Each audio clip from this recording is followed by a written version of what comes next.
కాళేశ్వరం అక్రమాలను నిగ్గు తేల్చేందుకు ఏర్పాటైన పీసీ ఘోష్ కమిషన్ విచారణలో జోరు పెంచింది. నేటి నుంచి విచారణ తిరిగి ప్రారంభమైంది. ఈ రోజు 14 మంది ఇంజనీర్లు విచారించనుంది జస్టిస్ పీసీ ఘోష్ కమిషన్. రేపు మరో 14 మంది ఇంజనీర్లను విచారించనుంది. ఈ దఫా ఎంక్వైరీలో మొత్తం 52 మంది ఇంజనీర్లు ప్రశ్నించనుంది కమిషన్. ఇప్పటికే కమిషన్ కు అన్ని రకాల డాక్యుమెంట్స్ చేరాయి. ఇంజనీర్ల తర్వాత ఐఏఎస్ అధికారులను విచారించి స్టేట్మెంట్లు రికార్డ్ చేయనున్నారు.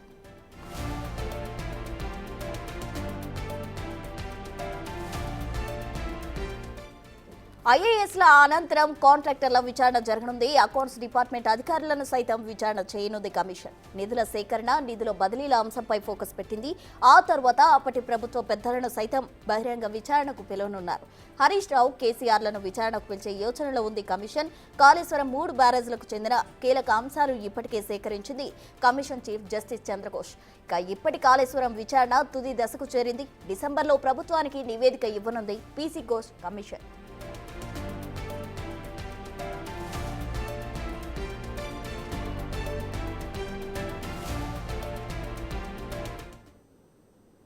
కాళేశ్వరం అక్రమాలకు సంబంధించి ఏర్పాటైన పీసీ ఘోష్ కమిషన్ విచారణకు సంబంధించి పూర్తి వివరాలు మా ప్రతినిధి హేమ అందించేందుకు సిద్ధంగా ఉన్నారు. హేమ, చెప్పండి. ఇక ఈ విచారణ అయితే తుది దశకు చేరుకుంది అన్నట్లు సమాచారం అయితే మనకు అందుతుంది. దీనికి సంబంధించి పూర్తి వివరాలేంటి?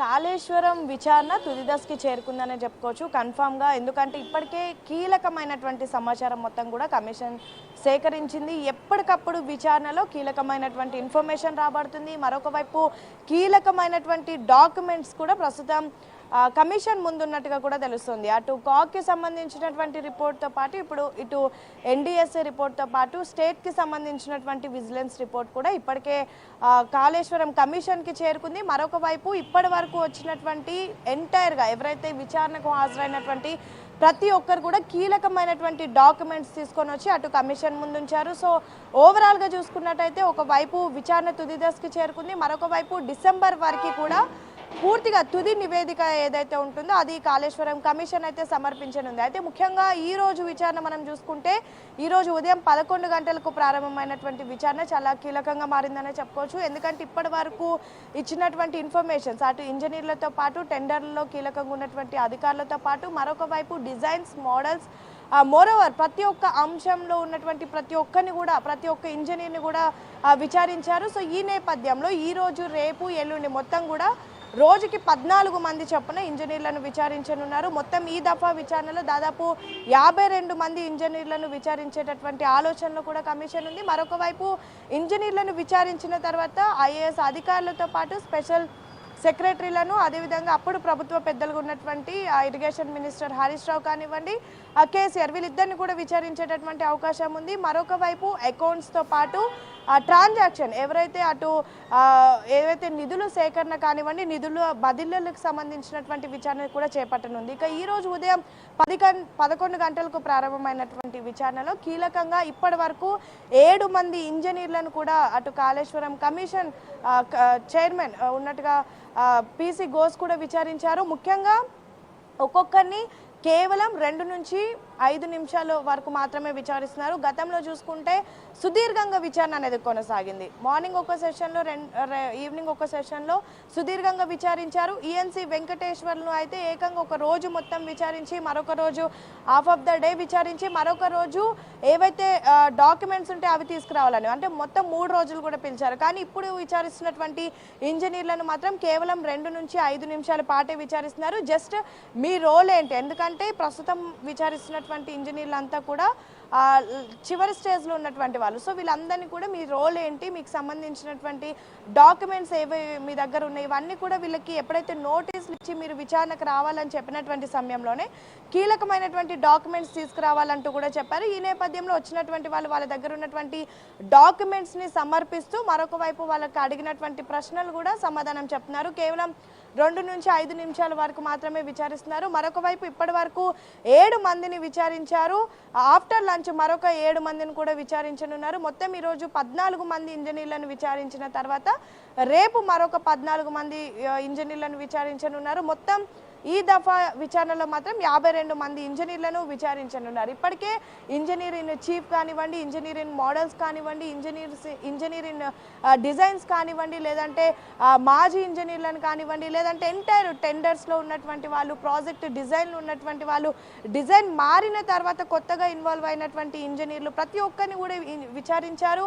వాళ్ళందరి దగ్గర కూడా కీలకమైనటువంటి సమాచారం తీసుకున్నారు. కానీ ఇప్పుడు విచారిస్తున్నటువంటి వాళ్ళంతా కూడా సబ్ ఇంజనీర్లుగా ఉన్నారు. వీళ్ళంతా కూడా ప్రాజెక్టులో వీళ్ళ పాత్ర అనేది చాలా తక్కువగా ఉంది. సో ఈ నేపథ్యంలోనే వీళ్ళ విచారణ కూడా చాలా తక్కువ సమయంలో ముగుస్తుంది.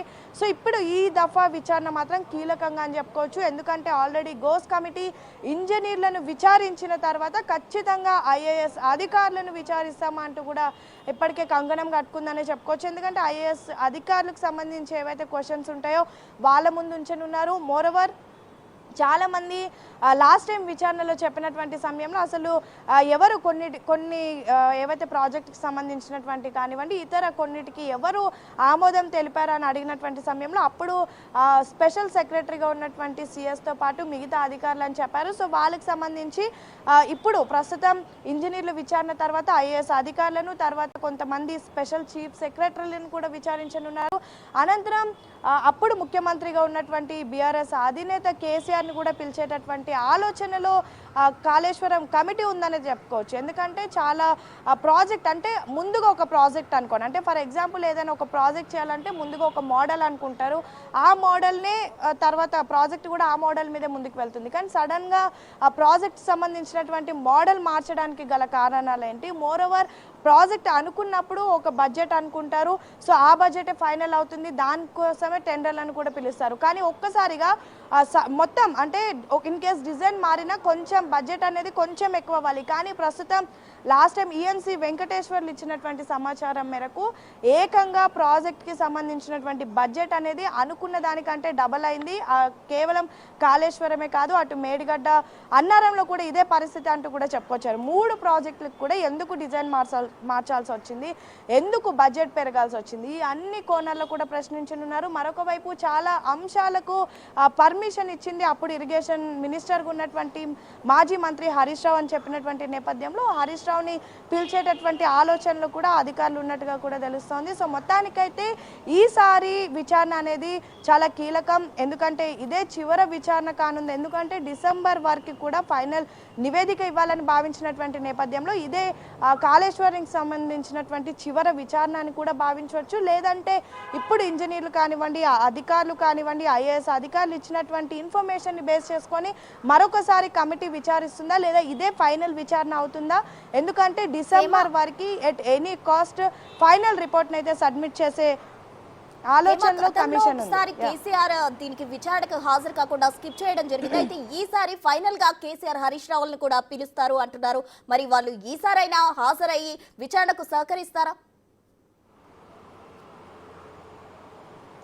ఎస్, గతంలో మనం చూసాం ఎప్పుడైతే విచారణకు రమ్మన్నటువంటి సమయంలో కేసీఆర్ దీన్ని స్కిప్ చేశారు. అందరికీ తెలిసిందే, అందరూ వస్తారు అంటే తెలంగాణ రాష్ట్ర వ్యాప్తంగా ఉన్నటువంటి ప్రజలందరూ భావించారు విచారణకు వస్తారేమోని. ఎందుకంటే ఆ మేడిగడ్డ ప్రాజెక్టు తన కన్న బిడ్డలాగా ప్రతిదీ నేనే దగ్గరుండి చూసాను కేసీఆర్ అనేక భారీ బహిరంగ సభల్లో కానివ్వండి, లేదంటే ఎలక్షన్ ప్రచారంలో కానివ్వండి, పదే పదే కాళేశ్వరం ప్రాజెక్టు గురించి చెప్పుకుంటూ వచ్చారు. నా కన్న బిడ్డలాగా నేనే దగ్గరుండి మొత్తం చేయించానని చెప్పారు. సో ఈ నేపథ్యంలో ఎప్పుడైతే కాళేశ్వరానికి సంబంధించినటువంటి అవకతవకలు బయటకు వచ్చాయో అప్పుడు కేసీఆర్ని విచారించడానికి అధికారులు పిలిచినటువంటి సమయంలో యావత్ తెలంగాణ రాష్ట్ర ప్రజలంతా కూడా ఏముంది తప్పు చేయనప్పుడు విచారణకు వెళ్తారేమో అని భావించినప్పటికీ కూడా కేసీఆర్ మాత్రం విచారణకు రాలేదు.